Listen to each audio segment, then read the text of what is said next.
Fiction delivery? Oh, it's for me? Oh!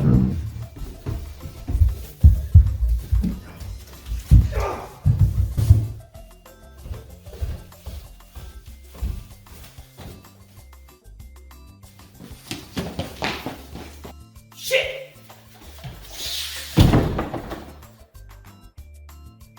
Oh, finally, peak is here.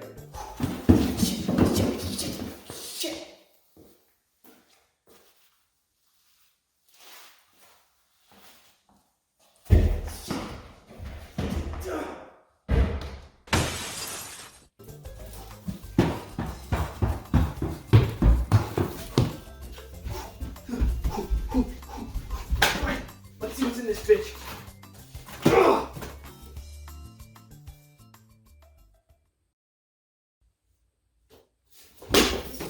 Are you fucking kidding me? If you've watched most mainstream anime that could be classified as romance in the past decade or so, you may have noticed a disturbing trend.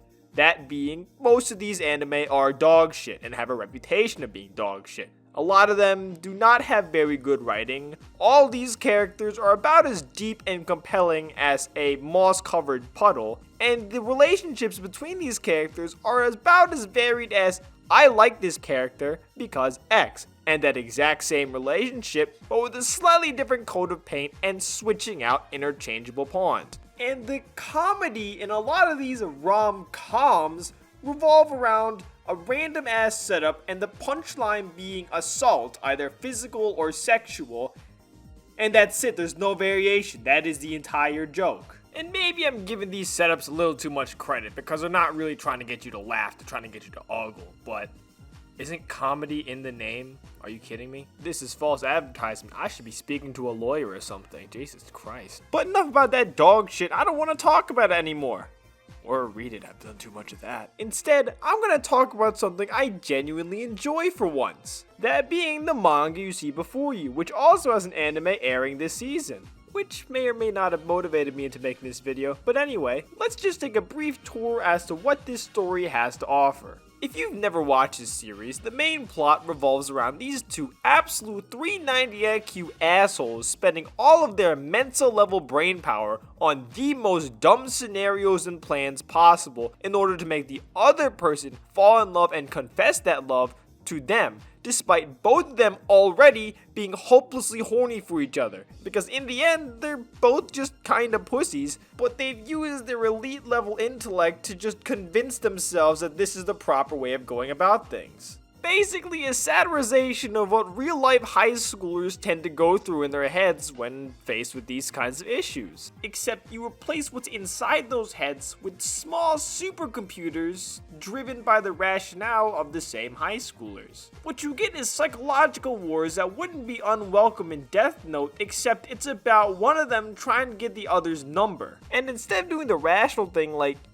asking for their number, they instead go through these extreme mental gymnastics that would make Simone Biles look like a quadriplegic leukemia survivor. And after their entire routine is finished, they end up in the exact same position they started at anyway. Because dumbass Kaguya somehow has a flip phone despite being a literal quadrillionaire. And the jokes like this that Kaguya has to offer are really nice because this shit actually happens in real life. I used to be, and still am sometimes, that dumbass kid who just can't ask someone for their fucking number, so they go through 5 billion different hurdles just to avoid the topic. And them being super geniuses just kinda adds to the joke because really, who the fuck thinks of this when they're doing this? But under all that ridiculousness, they're still the same as you and me, which, it's kinda relatable. It's kind of funny. It's a lot of jokes like this where you can tell that the writer has really lived this scenario and, lived in real life, which some anime people just don't get. But speaking of that, before I move on, did you notice something about that joke?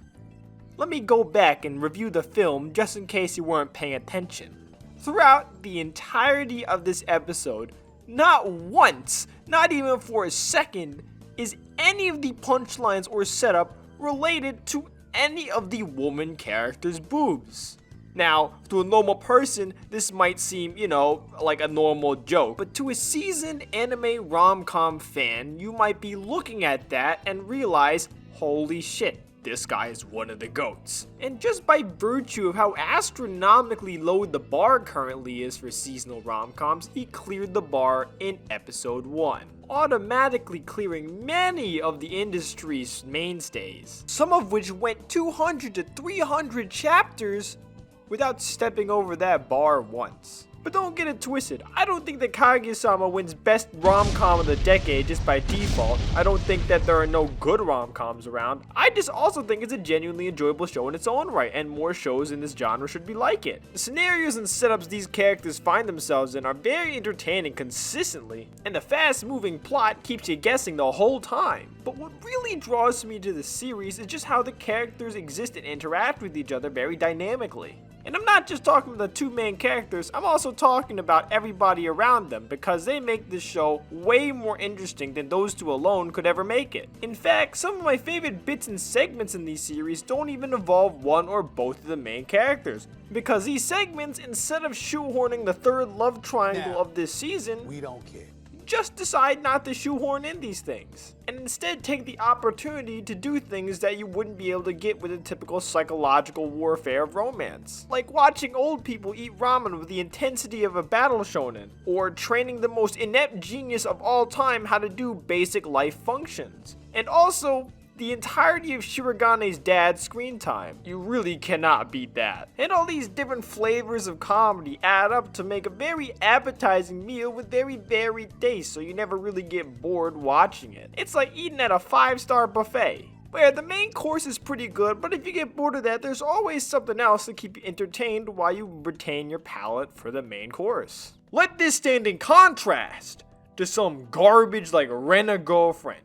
It's just candy in there. There's nothing else. You're eating fruit by the foot. You're eating like a fucking grade schooler. Yeah, you might like it, but that's if you're fucking 12 years old emotionally because you got nothing else to do. There's nothing under it besides a base level of chemical sugar, and besides that, if you want something else, well then go somewhere else. There's nothing of substance here. Move on. Lest you die of a lacerated kidney at 40. But if you're consuming this as a grown man, you deserve to die. I hold no sympathy for you. You're a 70 IQ baboon if you still think that this is kind of funny as a grown man. But maybe it's because you don't need to be funny at all in order to have a good long-running rom-com, because the most important thing is a plot, hence the rom coming before the com. And in a way, you would be right, and in a way, you would be wrong, because these plots do have an engaging opening and a hook, and the premise is pretty solid. I mean, if it was shit, nobody would be watching it and it wouldn't get an anime or anything, really. The problem arises when the series has to extend past its gimmick into something else in order to keep people reading.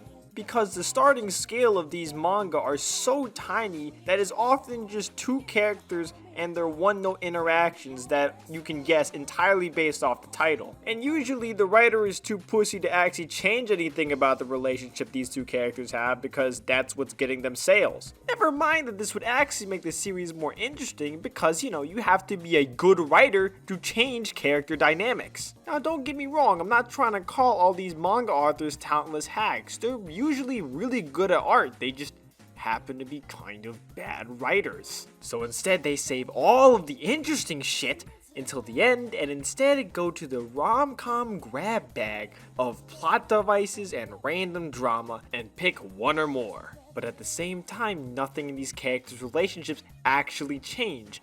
And after the drama is resolved in some hand-wavy way, they are the same characters interacting in the same way with zero change. But there was enough time between the times you saw this behavior that you get tricked, you get fooled. But really, they're the same fucking people with zero change, and it's the same chapter you're reading at chapter 1, except you're 300 chapters in, and you're losing your fucking mind! Because you swore you read this exact same character interaction like 7 times already. But everybody else is talking like it's a completely different development because 2 lines change and you're about to blow your fucking brains out because it's supposed to be slow burn, but they've been trying to start a fire for 3 fucking years and all you see is a bunch of goddamn firewood and no fucking fire!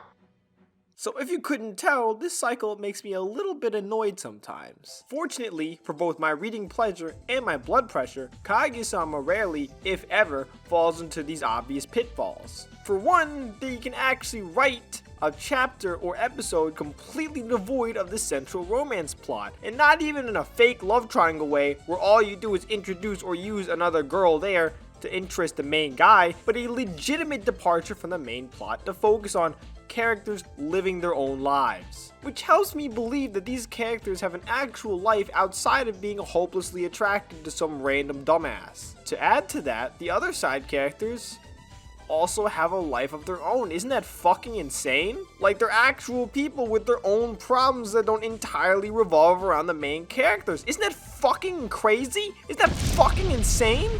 But I'm getting sidetracked here. Let me talk about the main plot of this instead. That is, the romance between Shirogane and Kaguya. Honestly, it's just really enjoyable.